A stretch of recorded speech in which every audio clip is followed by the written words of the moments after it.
વડોદરામાં વધી રહેલા અકસ્માતોના બનાવો બાદ ડીસીપીના આદેશ બાદ વડોદરા પોલીસ એક્શનમાં આવી છે। બાપોદ પોલીસ સ્ટેશનના વિસ્તારમાં આવેલ સંવેદનશીલ વિસ્તાર એકતાનગરના કેટલાક ટપોરીઓને એકત્રિત કરી બાપોદ પોલીસ સ્ટેશન લઈ આવ્યા હતા। ડીસીપી ઝોન 4 પન્ના મોમાયા અને બાપોદ પીઆઈ દ્વારા પૂછપરછ કરાઈ રહી છે। ડીસીપી ઝોન 4 પન્ના મોમાયા દ્વારા તમામ ટપોરીઓને અમે હવે કોઈપણ પ્રકારના ગુનાહિત પ્રવૃત્તિઓમાં સામેલ નહીં થઈએ ની પ્રતીક્ષા લેવડાવવામાં આવી હતી। જ્યારે બીજી બાજુ શહેરના સીમાડે આજવા ચોકડી પર વાહનોનું ચેકિંગ તેમજ બ્રીથ એનાલાઇઝર દ્વારા ચેકિંગની કાર્યવાહી હાથ ધરવામાં આવી હતી।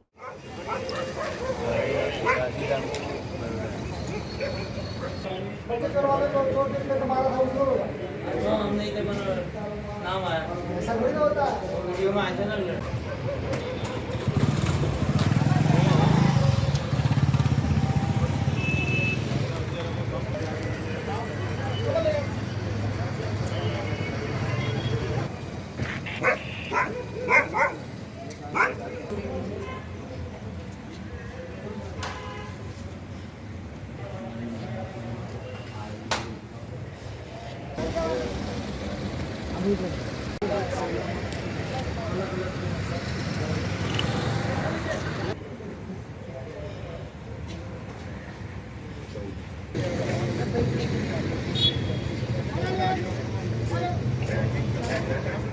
हम एकतानगर बापोद के रहवासी हैं।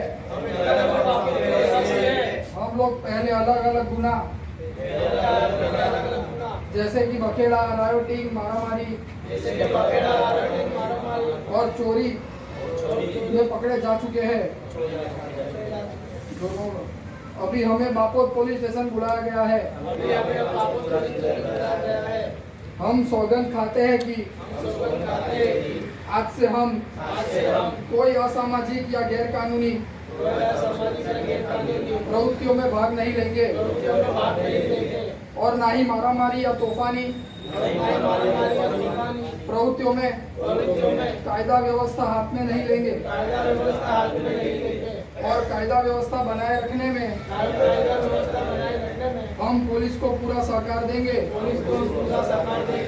जय हिंद, जय हिंद, जय हिंद। 100 કલાકની મુહિમ આપવામાં આવેલી છે। અંતર્ગત આજે બાપોદ પોલીસ સ્ટેશન ખાતે એકતાનગરમાં રહેતા અસામાજિક તત્વોને એકત્ર કરવામાં આવેલા હતા, જે 1 થી 2 વધારે ગુનામાં પકડાયેલા હતા। એમની પર અટકાયતી પગલાં લેવાની કાર્યવાહી કરવામાં આવેલી છે। સાથોસાથ ઝોન 4ના તમામ પોલીસ સ્ટેશનમાં વાહન ચેકિંગ ચાલી રહ્યું છે। અસામાજિક તત્વો શકમંદ ઈસમોને ચેક કરવામાં આવી રહ્યા છે। કંઈ શંકાસ્પદ મળી આવે તો એના પર કાયદેસરની કાર્યવાહી કરવામાં આવી રહી છે। અત્યારે અમે લોકો આજવા ચેકપોસ્ટ છે જે બાપોદ પોલીસ સ્ટેશન વિસ્તારમાં આવેલી છે, ત્યાં અમે લોકો હાજર છીએ અને તમામ વાહનો જે સિટીની બહારથી આવી રહ્યા છે એ તમામ વાહનોને ચેક કરી રહ્યા છીએ। સાથોસાથ બ્રીથ એનાલાઇઝર પણ રાખેલું છે, જેની સાથે અમે ચેકિંગ કરીએ છીએ અને હાલમાં પણ કાર્યવાહી ચાલુ છે।